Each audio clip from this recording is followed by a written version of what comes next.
Corona ಸಂಕಷ್ಟದಿಂದ ಜನತೆ ಮನೆಯಿಂದ ಹೊರಗೆ ಬರಲು ಭಯಪಡುವ ಸನ್ನಿವೇಶ ಒಂದೆಡೆಯಾದರೆ, ಉಳ್ಳಾಲ ಬಂಡಿಕುಟ್ಟಿಯ ರಸ್ತೆಯಲ್ಲಿ ಲಾಕ್ಡೌನ್ ಸಂಕಷ್ಟವಿದ್ದರೂ ಮನೆಯೊಳಗೂ ಬದುಕಲಾಗದ ಸ್ಥಿತಿ.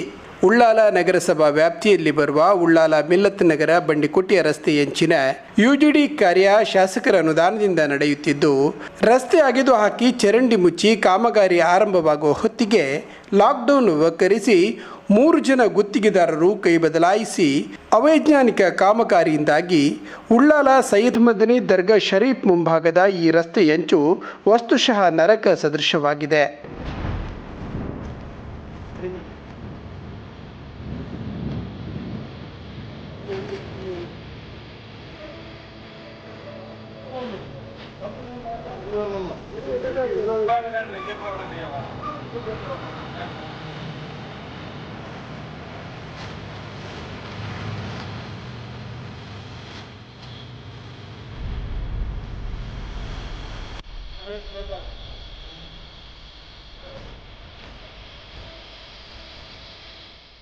ಈ ಚರಂಡಿ ಅಂಚಿನಲ್ಲಿ ವಸತಿ ಸಮುಚ್ಚಯ ಸೇರಿದಂತೆ ಸುಮಾರು 15ಕ್ಕೂ ಹೆಚ್ಚು ಮನೆಯವರು ಕೊರೋನಾಕ್ಕಿಂತ ಭೀಕರವಾದ ತೊಂದರೆಯನ್ನು ಅನುಭವಿಸುತ್ತಿದ್ದಾರೆ. ಇಂತಹ ದುರ್ನಾತದ ಹಿಂಸೆಯ ಬದುಕು ನಮಗೆ ಬೇಡ ಎಂದು ತಮ್ಮ ಅಳಲನ್ನು ಮಾಧ್ಯಮದೆದುರು ತೋಡಿಕೊಂಡರು.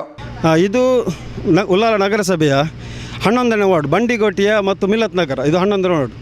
ಇಲ್ಲಿ ಚರಂಡಿ ಮತ್ತು ರಸ್ತೆಯ ಕೆಲಸ ಕಾಮಗಾರಿ ನಡೀತಾ ಇದೆ. 6 ತಿಂಗಳಿನಿಂದ ಇದು ನಡೀತಾ ಇದೆ. ಇಲ್ಲಿಂದ ಮೊದಲೇನು ಮಾಡಿದ್ದಾರೆ, ಯಾವ ವ್ಯವಸ್ಥೆ ಕೂಡ ಮಾಡದೆ ಇಲ್ಲಿ ಡ್ರೈನೇಜ್ ನೀರೆಲ್ಲ ಹೋಗುವ ತೋಡನ್ನು ಅಗೆದು ತೆಗೆದಿದ್ದಾರೆ. ಅದರ ಒಟ್ಟಿಗೆ ಅಲ್ಲಿ ಕುಡಿಯುವ ನೀರಿನ ಪೈಪ್ ಸಹ ಇತ್ತು, ಅದನ್ನು ಸಹ ಒಡೆದು ಹಾಕಿದ್ದಾರೆ. ಅದೇ ನೀರು ಈಗ ಒಟ್ಟಿಗೆ ಸೇರಿ ಕುಡಿಯುವ ನೀರು ಮತ್ತು ಈ ಡ್ರೈನೇಜ್ ನೀರು ಒಟ್ಟಿಗೆ ಸೇರಿ ಎಲ್ಲರ ಮನೆಗೆ ಹೋಗ್ತಾರೆ. ಅದನ್ನೇ ಕುಡಿತಾ ಇದ್ದಾರೆ ಜನರು. ಇಲ್ಲಿ ಬೇರೆ ಬಾವಿ ಸಹ ಇಲ್ಲ, ಹಲವು ಮಂದಿಗೆ ಬಾವಿ ಸಹ ಇಲ್ಲ, ಬೇರೆ ವ್ಯವಸ್ಥೆ ಸಹ ಇಲ್ಲ. ಆದರೂ ಕೂಡ ಅದೇ ನೀರನ್ನು ಸೇವಿಸ್ತಾ ಇದ್ದಾರೆ. ಇಲ್ಲಿ ನಗರಸಭೆಗೆ ಹೋಗಿ ತುಂಬ ಎಲ್ಲ ಜನರು ಕಂಪ್ಲೇಂಟ್ ಕೊಟ್ಟಿದ್ದಾರೆ, ಇಲ್ಲ ನೀರಿನ ಟೆಸ್ಟ್ ಮಾಡಿ ತೋರಿಸಿದ್ದಾರೆ, ಆದರೂ ಸಹ ಯಾವ ಕ್ರಮ ಕೈಗೊಳ್ಳಲಿಲ್ಲ. ಈಗ ಚರಂಡಿಯ ಕೆಲಸ ಲಾಕ್ಡೌನ್ನಿಂದ ಬಂದಾಗಿತ್ತು, ಈಗ ಶುರುವಾಗಿದೆ. ಒಂದು ಮಂದಗತಿಯಲ್ಲಿ ಒಂದು 3-4 ಕಾರ್ಮಿಕರನ್ನು ಹಾಕಿ ಮಾಡ್ತಾ ಇದ್ದಾರೆ. ಇದು ತುಂಬ ಮಂದಗತಿ ಆಗಿದೆ. ಇಲ್ಲಿ ನೀರೆಲ್ಲ ನೋಡಿ ರಸ್ತೆಗೆ ಹೋಗ್ತಾ ಇದೆ. 15-16 ದಿನದಿಂದ ಇಲ್ಲಿ ರಸ್ತೆಯಲ್ಲಿ ನೀರು, ಇಲ್ಲಿ ಡ್ರೈನೇಜ್ದ ನೀರು ಮನೆಯೊಳಗೆ ಹೋಗ್ತಾ ಇದೆ. ಇದನ್ನು ಯಾರು ಸಹ ಲೆಕ್ಕಿಸೋದೇ ಇಲ್ಲ. ಎಷ್ಟು ಕಂಪ್ಲೇಂಟ್ ಮಾಡಿದ್ರು ಸಹ ಯಾರು ಕ್ಯಾರ್ ಮಾಡೋದಿಲ್ಲ. ನೋಡಿ, ಶಾಸಕರ ಗಮನಕ್ಕೆ ಅಂದರೆ ಇಲ್ಲಿ ನಗರಸಭೆ ಅಧ್ಯಕ್ಷರ ಎಲ್ಲರಿಗೆ, CO ಗೆ, ಪಂಚಾಯತಿಗೆ ಎಲ್ಲರಿಗೆ ಮನವಿ ಕೊಟ್ಟಿದ್ದೀರಿ. ಆದರೆ ಸಹ ಬಂದು ನೋಡ್ತಾರೆ, ನಾವು ಇವತ್ತು ಮಾಡ್ತೇವೆ, ನಾಳೆ ಮಾಡ್ತೇವೆ ಅಂತ. 6 ತಿಂಗಳಿಂದ ಈಗ ಕುಡಿಯುವ ನೀರಿಲ್ಲ. ಇಲ್ಲಿ ಹೆಂಗಸರು ಕೆಲಸಕ್ಕೆ ಹೋಗಿ ಬರ್ತಾರೆ, ಮತ್ತು ಅಲ್ಲಿ ಅದೇ ನೀರನ್ನು ಯೂಸ್ ಮಾಡ್ತಾರೆ. ಇಲ್ಲಿ ಬಾವಿಯಿಂದ ತರಲಿಕ್ಕೆ ಆಗೋದಿಲ್ಲ. ಇಲ್ಲ, ಅಟ್ಲೀಸ್ಟ್ ನಾವು ಒಂದು ಅರೌಂಡ್ 6 ಮಂತಿಂದ ಈ ಕಾಮಗಾರಿ ಆಗ್ತಾ ಉಂಟು. ಎಷ್ಟು CO ಗೆ, ಪಂಚಾಯತ್ CO ಗೆ ಏನು ಕಂಪ್ಲೇಂಟ್ ಮಾಡಿದ್ರು ಸಹ ಅರ್ಧ ಗಂಟೆಯಲ್ಲಿ ಸೊಲ್ಯೂಷನ್ ಮಾಡ್ತೇವೆ, ಪ್ರಾಬ್ಲಮ್ ಸಾಲ್ವ್ ಮಾಡ್ತೇವೆ. ಈಗ 1/2 ಅವರ್ ಮುಂಚೆ ಫೋನ್ ಮಾಡಿದಾಗ ಸಹ ಆಗಲೇ ಹೇಳ್ತಾ ಇದ್ದಾರೆ ಅವರು. ಇದೇ ಒಂದು 1 ಮಂತಿಂದ ಮನೆಯೊಳಗೆ ನೀರು ಹೋಗ್ತಾ ಉಂಟು. ಇದು ಡೆಂಗ್ಯೂ, ಮಲೇರಿಯಾ, ಕೊರೋನಾಗಿಂತ ದೊಡ್ಡ ವೈರಸ್ ಸೃಷ್ಟಿಯಾಗುವಂಥ ಟೋಟಲಿ ಅರೌಂಡ್ ಉಳ್ಳಾಳದಿಂದ ಎಲ್ಲ ದೊಡ್ಡ ಫ್ಲ್ಯಾಟ್ ಇದೆ, ಎಲ್ಲ ಕಡೆಯಿಂದ ನೀರಿದ್ರೆ ಒಳಗೆ ಬರ್ತಾ ಉಂಟು. ಎಷ್ಟು ನಾವು ಮಾಡಿದರೆ ರೆಸ್ಪಾನ್ಸ್ ಆಗ್ತಾ ಇಲ್ಲ. ಇದು ಸರ್ ನೋಡಿ, ಈಗೊಂದು ಟ್ಯಾಂಕ್ ಬಂತಂದರೆ 1/2 ಅವರ್ ಬರ್ಬೋದು. 1/2 ಅವರಲ್ಲಿ ವಾಪಸ್ ಆಗಿ ನೀರು ಬರ್ತಾರೆ. ಪರ್ಮನೆಂಟ್ ಸೊಲ್ಯೂಷನ್ ಅಂತೇಳಿ ಇಷ್ಟವರೆಗೆ ಮಾಡಲಿಲ್ಲ. ತುಂಬ ಟೈಮಿಂದ ಇದಕ್ಕೆ ನಾವು ಕಂಪ್ಲೇಂಟ್ ಮಾಡ್ತಾ ಇದ್ದೇವೆ.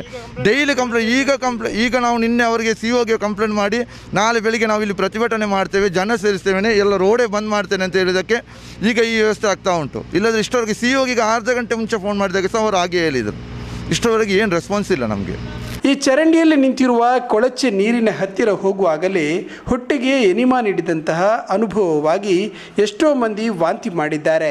ಮಕ್ಕಳ, ಹಿರಿಯ ನಾಗರಿಕರ ಬದುಕು ಯಾತನಾಮಯ. ಕಳೆದ 3 ತಿಂಗಳುಗಳಿಂದ ಇಂತಹ ನೋವು ಅನುಭವಿಸಿದ ನಾಗರಿಕರು ಹಲವು ಬಾರಿ ಶಾಸಕರ, ನಗರಸಭೆ ಆಡಳಿತಾಧಿಕಾರಿಗಳ ಗಮನಕ್ಕೆ ತಂದಿದ್ದಾರೆ. ಆದರೆ ಲಾಕ್ಡೌನ್ನಿಂದಾಗಿ ಕೆಲಸ ಮಾಡುವ ಕಾರ್ಮಿಕರೇ ಇಲ್ಲ ಎಂಬುದು ಸಬೂಬು. ಕೆಲಸ ಮಾಡದಿದ್ದರೆ ತೊಂದರೆ ಇಲ್ಲ, ನಮ್ಮನ್ನು ಈ ಪ್ರದೇಶದಿಂದ ಸ್ಥಳಾಂತರವಾದರೂ ಮಾಡಿ ಎಂದು ಜನ ಅಂಗಲಾಚುತ್ತಾರೆ. ಇದೀಗ ಕೆಲಸ ಆಮುಖತೆಯಲ್ಲಿ ಆರಂಭಗೊಂಡಿದೆ. ಆದರೂ ಕಾಮಗಾರಿ ಪೂರ್ತಿಯಾಗಲು ಕನಿಷ್ಠ ತಿಂಗಳುಗಳು ಬೇಕು. ಇವತ್ತೋ ನಾಳೆಯೋ ಮಳೆ ಬಂದು ಬಿಟ್ಟರೆ ಇದೇ ನೀರು ಈ ಪರಿಸರದ ಬಾವಿಗಳನ್ನು ಸೇರಿಕೊಳ್ಳುತ್ತದೆ. ಮಾಧ್ಯಮದವರು ಬಂದಿದ್ದಾರೆ ಎಂದು ಸುದ್ದಿ ಆದಾಗ ಸೇವೇಜ್ ಟ್ಯಾಂಕರ್ ಕೂಡ ರೆಡಿ ಆಯಿತು. ಈ ಬಗ್ಗೆ ಉಳ್ಳಾಲ ನಗರಸಭೆಯ ಆಡಳಿತಾಧಿಕಾರಿ ಎಲ್ ರಾಯಪ್ಪ ನಮ್ಮ ಸಂಪರ್ಕದಲ್ಲಿದ್ದಾರೆ. ಸರ್ ನಮಸ್ತೆ. ನಮಸ್ತೆ.